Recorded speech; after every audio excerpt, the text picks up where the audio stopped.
Hello, everybody. Thank you so much for tuning in today. This is the Bodega Cat Book Club, and we are starting a new book. It's called Autobiography of a Yogi by Paramahansa Yogananda. And this is a very popular book to read, spiritual book. So there's 49 chapters in the book. So we're going to do 3 chapters a week. So I'm going to try and read through all 3 chapters at one sitting, if I can. But if I get tired or my energy level is low or something like that, I might just take a break after a chapter. I don't know. We'll play it by ear. But anyways, we'll see how it goes. I think the chapters are pretty short.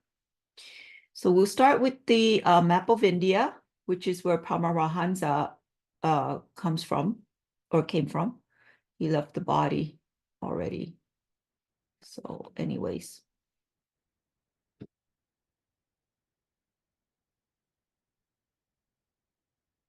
Okay. All right, here we go. Chapter 1, My Parents and Early Life. The characteristic features of Indian culture have long been a search for ultimate verities and the concomitant principal-guru relationship. There's a little footnote here about spiritual teacher. The Guru Gita, verse 17, aptly describes the guru as the dispeller of darkness, from gu, darkness, and ru, that which dispels. My own path led to a Christ-like sage. His beautiful life was chiseled for the ages. He was one of the great masters who are India's truest wealth. Emerging in every generation, they have bulwarked their land against the fate of ancient Egypt and Babylonia.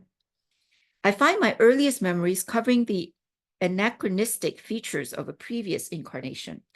Clear recollections came to me of a distant life in which I had been a yogi amid the Himalayan snows. These glimpses of the past by some dimensionless link also afforded me a glimpse of the future. And here's the footnote down here about practitioner of yoga, union, ancient science and meditation on God. See chapter 26, the science of Kriya Yoga.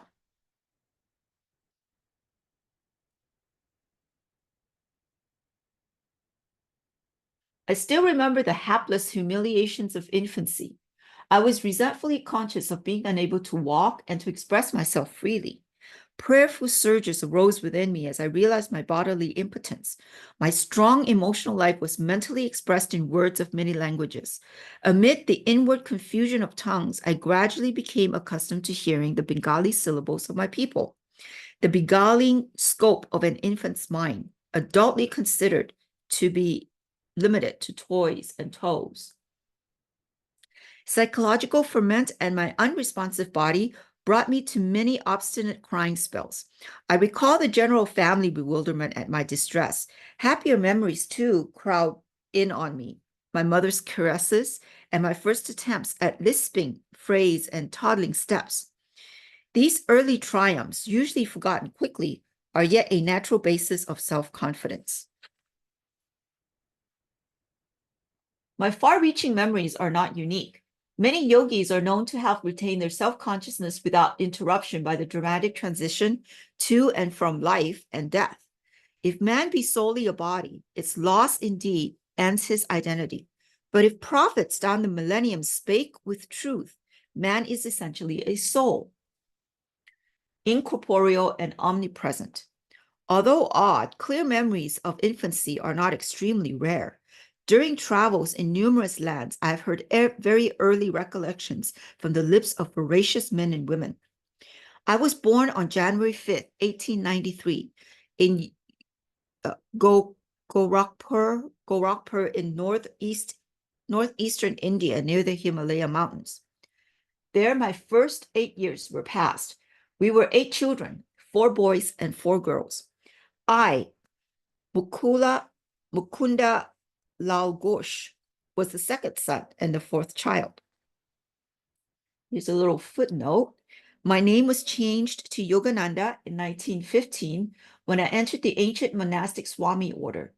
In 1935, my guru bestowed on me the further religious title of Paramahansa. See page 48, 248 and 440.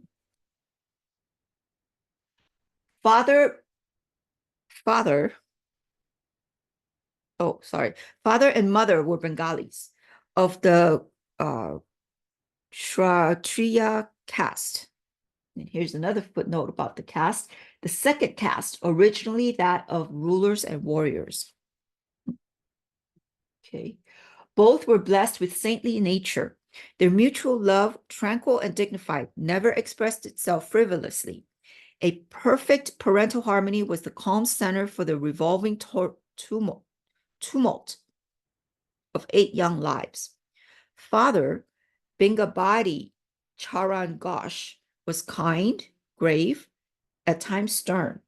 Loving him dearly, we children yet observed a certain reverential distance. An outstanding mathematician and logician, he was guided principally by his intellect. But mother was the queen of hearts and taught us only through love. After her death, father displayed more of his inner tenderness. I noticed then that his gaze often seemed to be metamorphosed into my mother's gaze. In mother's presence, we children made an early bittersweet acquaintance with the scriptures. Mother would resourcefully summon from the Mahabharata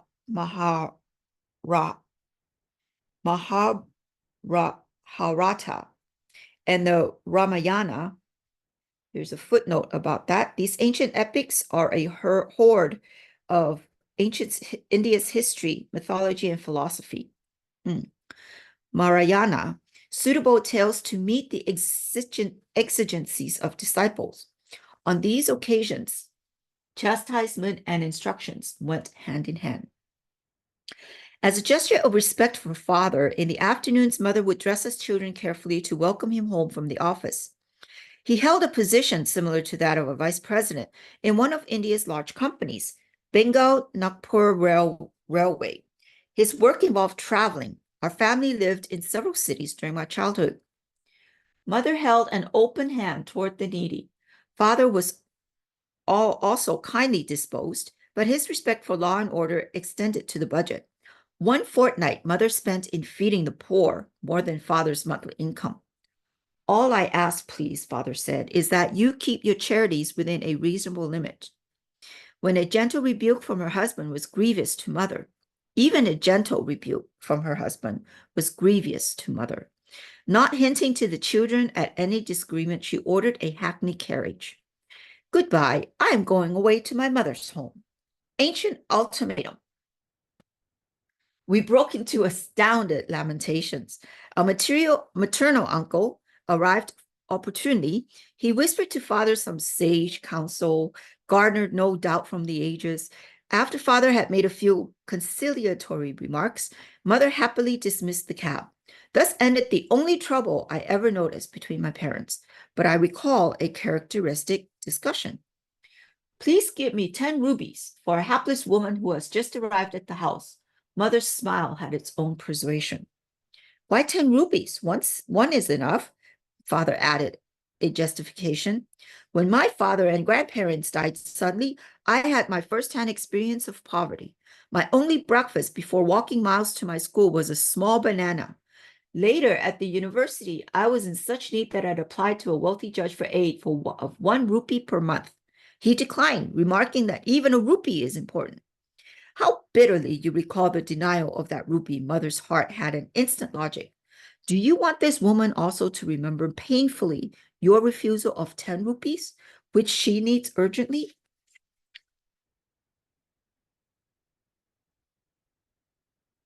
This is Guru Ghosh, Gayana Prabha Ghosh, 1868 to 1904.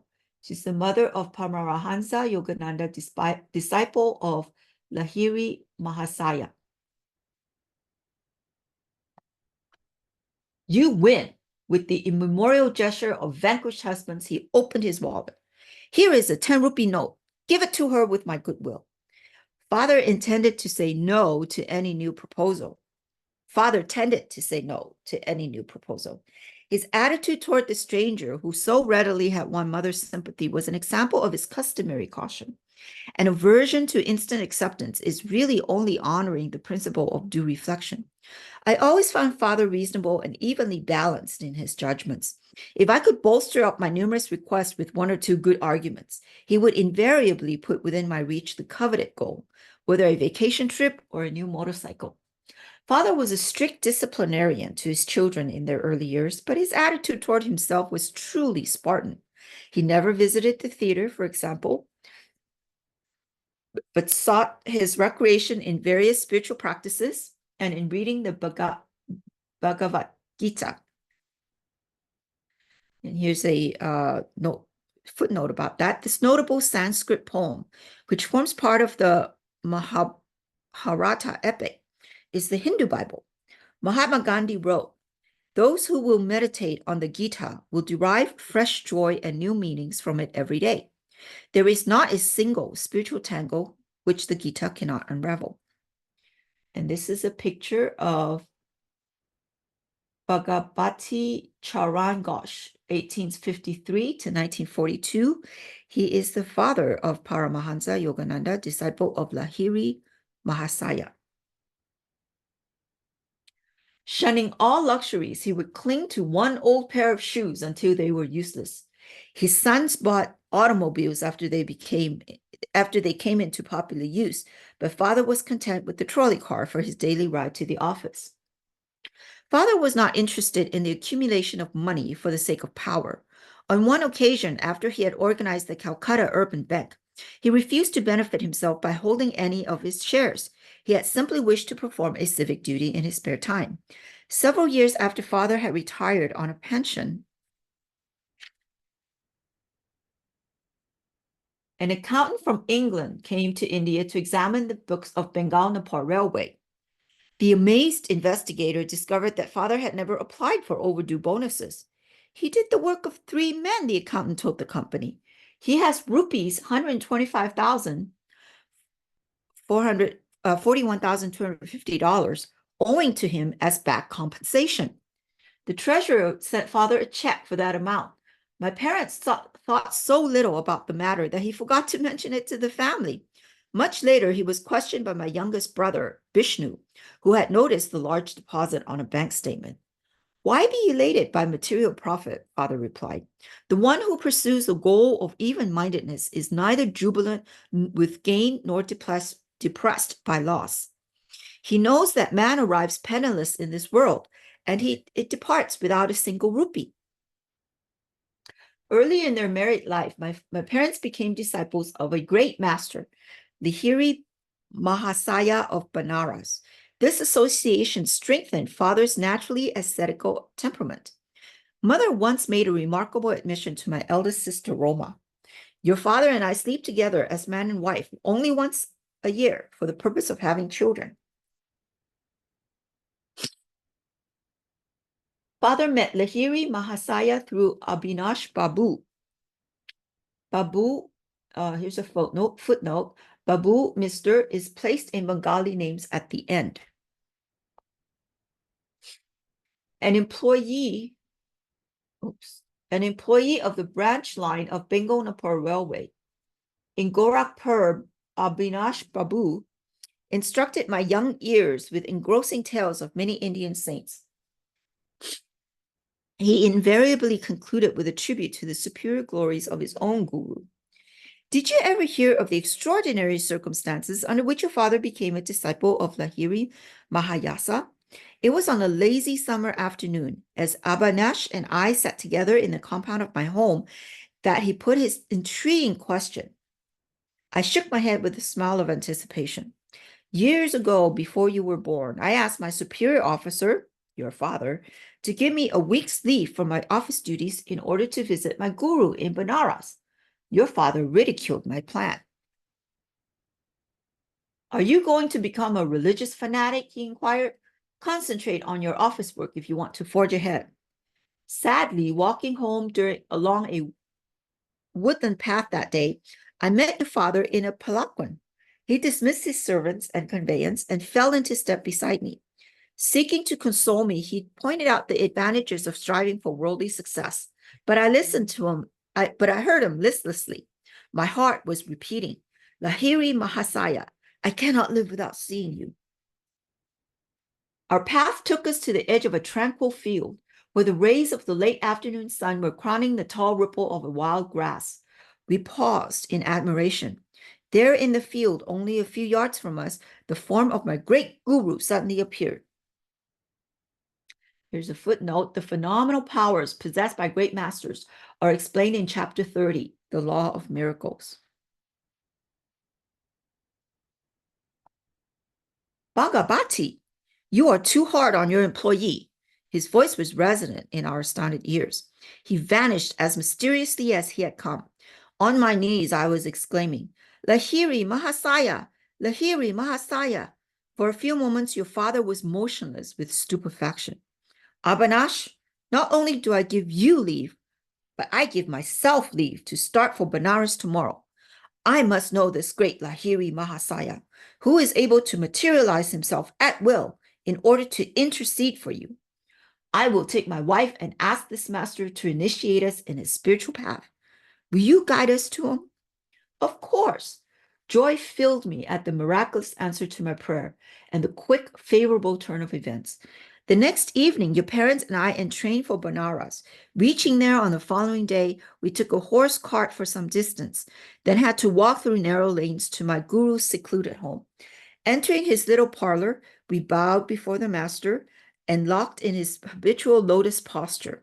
He blinked his piercing eyes and leveled them at your father.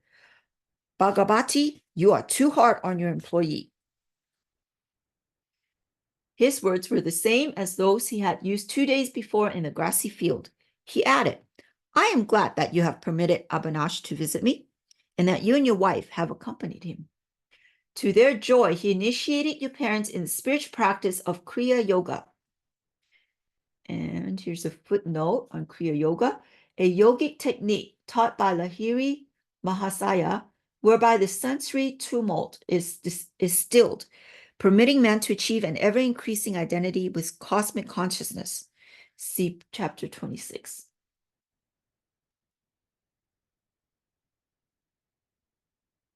Your father and I, as brother disciples, have been close friends since the memorial day of the vision. Lahiri Mahasaya took a definite interest in your own birth. Your life shall surely be linked with his own, and the master's blessing never fails.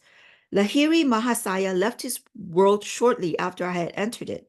His picture in an ornate frame always graced our family altar in the various cities in which father was transferred by his office. Many a morning and evening found mother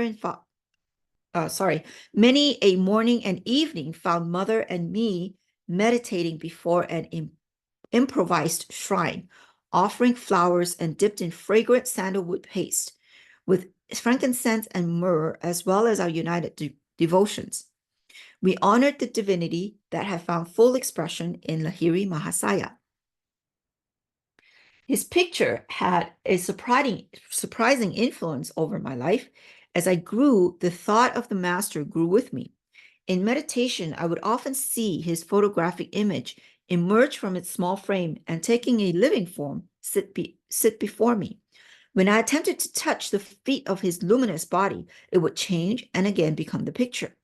As childhood slipped into boyhood, I found Lahiri Mahasaya transformed in my mind from a little image cribbed in a frame to a living, enlightening presence. I frequently prayed to him in moments of trial or confusion, finding within me his solace direction. At first, I grieved because he was no longer physically living. As I began to discover his secret omnipresence, I lamented no more. He had often written to those of his disciples who were over anxious to see him. Why come to view my flesh and bones when I am ever within range of my kutastha, spiritual sight? At about age of 8, I was blessed with a wonderful healing through the photograph of Lahiri Mahasaya. This experience gave intensification to my love. While at our family estate in Achupur, Bengal, I was stricken with Asiatic cholera.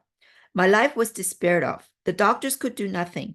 At my bedside, mother frantically motioned me to look at Lahiri Mahasaya's picture on the wall above my head. Bow to him mentally. She knew I was too feeble even to lift my hands in salutation. If you really show your devotion and inwardly kneel before him, your life will be spared. I gazed at his photograph and saw there was a blinding light enveloping my body and the entire room. My nausea and other uncontrollable symptoms disappeared. I was well. At once, I felt strong enough to bend over and touch Mother's feet in appreciation of her immeasurable faith in her guru. Mother pressed her head repeatedly against the little picture. O omnipresent Master, I thank thee that thy light hath healed my son. I realized that she too had witnessed the luminous blaze through which I had instantly recovered from an unusually fatal disease. One of my most precious possessions is that same photograph, given to Father by Lahiri Mahasaya himself. It carries a holy vibration. The picture had a miraculous origin. I heard the story from Father's brother disciple, Kali Kumar Roy. It appears that the master had an aversion to being photographed. Over his protest, a picture was once taken of him and a group of devotees, including Kali Kumar Roy. It was an amazing photographer who discovered that the plate, which had clear images of all the disciples, revealed nothing more than a blank space in the center where he had reasonably expected to find the outlines of Lahiri Mahasaya. The phenomenon was widely discussed. A student who was an expert photographer, Gangadhar Babu, boasted that the fugitive figure would not escape him. The next morning, as the guru sat in lotus posture on a wooden bench with a screen behind him, Gangadhar Babu arrived with his equipment. Taking every precaution for success, he greedily exposed 12 plates. On each one, he soon found the imprint of the wooden bench and screen. But once again, the master's form was missing. With tears and shattered pride, Gangadhar Babu sought out his guru. It was many hours before Lahiri Mahasaya broke his silence with a pregnant comment. I am spirit. Can your camera reflect the omnipresent invisible? I see it cannot. But holy sir, I lovingly desire a picture of your bodily temple. My vision has been narrow. Until today, I do not realize that you in the spirit fully dwells. Come then tomorrow morning, I will pose for you. Again, the photographer focused his camera. This time, the sacred figure, not cloaked with mysterious imperceptibility, was sharp on the plate. The master never posed for another picture. At least I have seen none. The photograph is reproduced in this book. Here's a little footnote. On page 330, copies of the photograph are available from Self-Realization Fellowship. See also painting of Lahiri Mahasaya on page 360. While in India in 1935-36, Sri Paramahansa Yogananda instructed a Bengali artist to paint this rendering of the original photograph and later designated it as the formal portrait of Lahiri Mahasaya for use in SRF publications. This painting hangs in Paramahansa Yogananda's sitting room at Mount Washington. Publisher's note. Lahiri Mahasaya's fair features of a universal caste hardly suggest to what race he belonged. The joy of God communion is slightly revealed in his enigmatic smile. His eyes, half open to denote a nominal interest in the outer world, was also half closed, indicating his absorption in inner bliss. Oblivious of the poor lures of the earth, he was fully awake at all times to the spiritual problems of seekers who approach for this bounty. Shortly after my healing through the potency of the guru's picture, I had an influential spiritual vision. Sitting on my bed one morning, I fell into a deep reverie. What is behind the darkness of closed eyes? This probing thought came powerfully into my mind. An immense flash of light at once manifested to my inner gaze. Divine shapes of saints sitting in meditation posture in mountain caves formed like miniature cinema pictures. excuse me, on the large screen of radiance within my forehead. Who are you? I spoke aloud. We are the Himalayan yogis. The celestial response is difficult to describe. My heart was thrilled. Ah, I long to go to the Himalayas and become like you. The vision vanished, but the silvery beams expanded in ever-widening circles to infinity. What is this wondrous glow? I am Ishwara. Here's a little footnote, a Sanskrit name for the Lord in his aspect of cosmic ruler, from the root is, to rule. The Hindu scriptures contain 1,000 names for God, each one carrying a different shade of philosophical meaning. The Lord as Ishwara is he by whose will all universes in orderly cycles are created and dissolved. I am light. The voice was a murmuring clouds. I want to be one with thee. Out of the slow dwindling of my divine ecstasy, I salvage a permanent legacy of inspiration to see God. He is eternal, ever new joy. This memory persisted long after the day of rapture. Another early recollection is outstanding, and literally so, for I bear the scar to this day. My elder sister Uma and I were seated in the early morning under a neem tree in our Gorakhpur compound. She was helping me in my study of the Bengali primer, what time I could spare my gaze from the nearby parrots eating ripe margosa fruit. Uma complained of a boil on her leg and fetched a jar of ointment. I smeared a bit of the salve on my forearm. Why do you use medicine on a healthy arm? Well, sis, I feel I'm going to have a boil tomorrow, and I'm testing your ointment on the spot where the boil will appear. You little liar. Here's a picture of Sri Yogananda at age 6.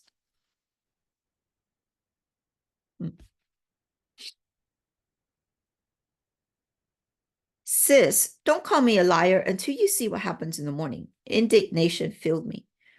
Uma, unimpressed, thrice repeated her taunt. An adamant resolution sounded in my voice as I made slow reply. By the power of will in me, I say that tomorrow I shall have a fairly large boil in this exact place on my arm, and your boil shall swell to twice as its present size. Morning found me with a stalwart boil on the indicated spot. The dimensions of Uma's boil had doubled. With a shriek, my sister rushed to mother. Mukunda has become a necromancer. Gravely, mother instructed me never to use the power of words for doing harm. I have always remembered her counsel and followed it. My boil was surgically treated. A noticeable scar left by the doctor's incision is present today. On my right forearm is a constant reminder of the power in man's sheer word. Those simple and apparently harmless phrases to Uma, spoken with deep concentration, had possessed sufficient hidden force to explode like bombs and to produce definite, though injurious, effects. I understood later that the explosive vibratory power and speech could be wisely directed to free one's life from difficulties and thus operate without scar or rebuke.